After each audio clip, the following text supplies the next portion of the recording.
Great. Good afternoon. I would like to call this meeting of the Committee on Health to order. Today is May 31st, 2023. The time is 1 p.m. I'm at-large Councilmember Christina Henderson, Chair of the Committee on Health. I want to note the presence of the quorum by Councilmember Brianna Doe, who's here with me in the chamber. And we have Councilmember Zachary Parker, who is joining us via Zoom. We have a quorum of the committee. Today, we're meeting to consider and mark up Bill 25-34, the Expanding Access to Fertility Treatment Amendment Act of 2023. I initially introduced this bill in February of 2022 with Council members Che, Nadeau, Bonds, and Allen. The Committee on Business and Economic Development held a public hearing in October of 22 and heard testimony from residents, healthcare providers, religious leaders, representatives from the Insurance Committee, and the Department of Insurance, Securities, and Banking, also known as DSBE. I reintroduced this bill at the start of the council period with council members Louis George, Allen, Nadeau, McDuffie, Parker, Robert White, Fruman, and Pinto. The committee print before the committee is identical to the one approved by the Committee on Business and Economic Development earlier today. Infertility is a prevalent condition affecting approximately 1 in 10 adults nationwide and disproportionately impacting people of color. Many people dealing with fertility challenges are unable to receive appropriate treatment because of the cost or lack of insurance coverage. This legislation will improve access to fertility treatment for district residents. Beginning January 1st of 2024, Medicaid and the Alliance will be required to cover diagnostic services and medication therapy, such as ovulation enhancing drugs to treat infertility. This will align DC with New York State to provide the most expansive Medicaid coverage in the country for infertility treatment. Further, the committee print requires the Department of Healthcare Finance to consult with the Centers for Medicaid and Medicaid Services to determine the pathway to expand coverage for IVF and standard fertility preservation services under Medicaid. Healthcare Finance must report its findings to the council within 180 days. Fortunately,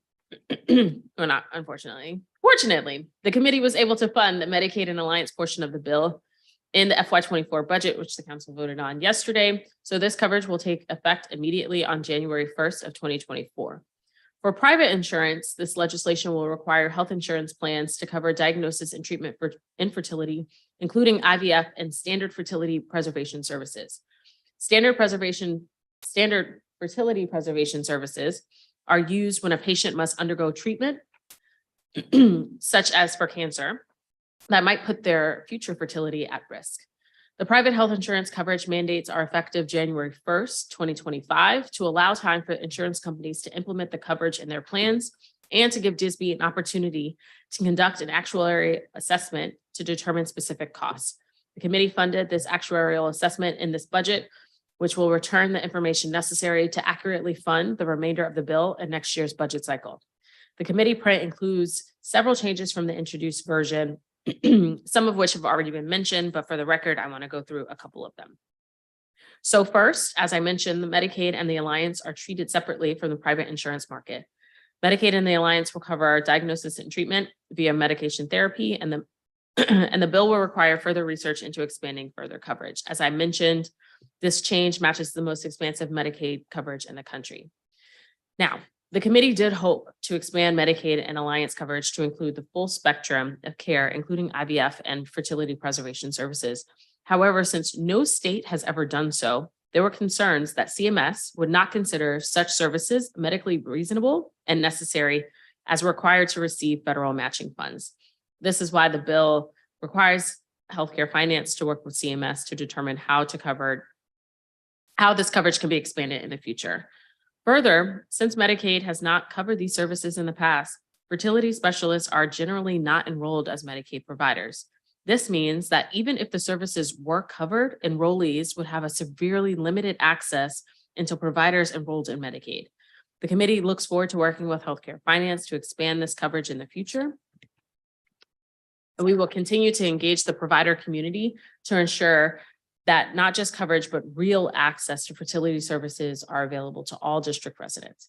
Second, the committee print broadens the definition of infertility to include when a doctor certifies the enrollee cannot successfully reproduce without medical intervention. This expansion allows single and LGBTQIA individuals to access fertility services. Further, the committee print requires coverage of medical expenses for an embryo transfer to a third-party surrogate or gestational carrier. The bill does not cover non-medical surrogacy expenses or expenses of the surrogate after the embryo transfer procedure. I know a lot of medical jargon, but important. Further, the committee print requires insurers to cover at least 3 complete egg retrievals with unlimited embryo transfers from those retrievals or from retrievals made prior to January 1st, 2025 of the effective date of the mandate. If an individual enrollee decides to self-fund additional retrievals after that mandate is covered, this bill would not require insurance plans to cover additional transfers of those retrievals. However, insurance plans could cover additional if they so desire. Overall, I believe that this bill will make great progress towards ensuring district residents are able to access the healthcare they need to become parents.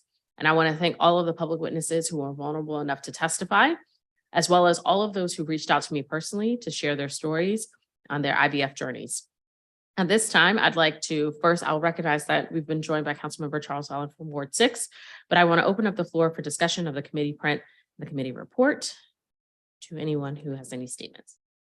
Councilmember Nadeau. Thank you, Madam Chair, and congratulations to you. Before you joined the council, I had heard from constituents who had this challenge, who needed to go through fertility treatments, but their insurance wasn't covering it. And for them, it was just impossible to do out of pocket. And I know that's true for so many people. And of course, making fertility treatments something that only people with money can do certainly creates an inequity in our system, in our society, in our country. So I'm so thrilled that when you joined the council, you made this a top priority, introducing it early in your first session. I was glad to join you, but now through your leadership as the committee chair, I just want to once again thank you, congratulate you. I appreciate you moving this bill forward, and I know it's going to help many, many residents here in the District of Columbia. Thank you, Councilmember Nadeau. Councilmember Allen. Thank you, Madam Chair. I was on the committee earlier today when we passed this through that committee. So I'm going to repeat a little bit of what I said at that time. But you weren't there, but hopefully your ears are burning. Because I said I'm grateful that this is something you've really championed and shepherded through the council. And so really appreciate your leadership to be able to get this here. And there's 2 main things that I think people should be very excited about, but also realize the district is going to yet again continue to lead in this space. One is what both of you just talked about, which is the overwhelming barriers to costs and access that exist currently. And that really what we see from a lot of infertility treatments is that families and individuals of means have the ability to be able to pay significant costs, but are able to do that. And this is going to fundamentally open the doors and access for so many more individuals that need and are seeking this type of treatment. The second is that in 2017, when I took over originally the Committee on Judiciary and Public Safety, we moved through legislation to reform our surrogacy laws because they were very outdated, unfortunately commonplace around the country. But families in the district come in a lot of different shapes. And we want to be a place where everybody can start their family, everyone can raise a family, and can do so with legal protections, of course. And so I see this as the district continuing to be on the leading edge. Since we took that action and opened up and reformed our surrogacy laws in 2017, many other jurisdictions followed suit. I full well expect that we're going to see the same thing here. The district will yet again lead the way, show our values and show who we are fighting for. And we're going to watch other jurisdictions follow as well. So this is another important step in making sure to our LGBTQ community that every family is valued and every family is prioritized, and legal barriers that stand in the way, we will knock down. And so I appreciate the hard work that you've put into this. And I'm really excited to vote in support of this today, and that it'll come before the full council very soon, and that this body, I'm assured, will fully support this as well. So thank you. Thank you, Councilmember Allen. Councilmember Parker. Yes, I will echo much of what has already been said, but congratulations, Councilmember Henderson. And thank you for being a champion, not only for women, but for all of those who are rejoicing today as we move this forward. As has been mentioned, this is an equity issue and a concern, making sure that more can access fertility treatments. And I know personally in my own life, many friends and loved ones who face these very real barriers. And so it's not just an anecdote or something on paper, but real people that I know and care about and love that will be able to benefit from this legislation when it eventually goes into effect, which I know is some time down the line. I also think this sets the stage and the tone and moving the district to just being more just. One of the things that I do have a question about, and I'm assuming now is a great opportunity to raise questions. If you could just shed more on the process of including fertility treatments for Medicare. I believe you said it was 180 days. And so what should we be expecting during that timeline, or what are the benchmarks that we should be looking for to just make sure that all stays on that on path and track? Any insight there? Yes, thank you, Councilmember Parker. Just to clarify, so under current federal law, infertility is not considered medically, or services and diagnoses and treatments related to infertility is not considered medically necessary. And so Medicaid does not cover any fertility treatment or diagnoses. So if the district was going to expand this coverage to cover that population, we would have had to have done so and covered 100% of the cost with no federal match. What we did in the legislation covering diagnosis services, medication, therapies, such as ovulation enhancing drugs. And then the second part is that we direct healthcare finance to talk with CMS and consult with CMS to determine a pathway to expand coverage for IVF and standard fertility preservation services under Medicaid. And so we give them 180 days to do that work and then report back in terms of their findings. And so, as I mentioned in my remarks, when we did some further research on the Medicaid front, no state has done this. So we're joining New York State and sort of advancing it as far as we can go. But we face the challenge of we could require a coverage for everyone, and then the cost of this legislation would have been so cost prohibitive that no one, we wouldn't have been able to have funded it, and no one would have been able to receive the services. But we will, once we get the report back, we will explore whether or not there needs to be some state plan amendments or waivers or anything like that in the future to make this possible. Thank you. Great. Does anyone else have any other questions? No? All right.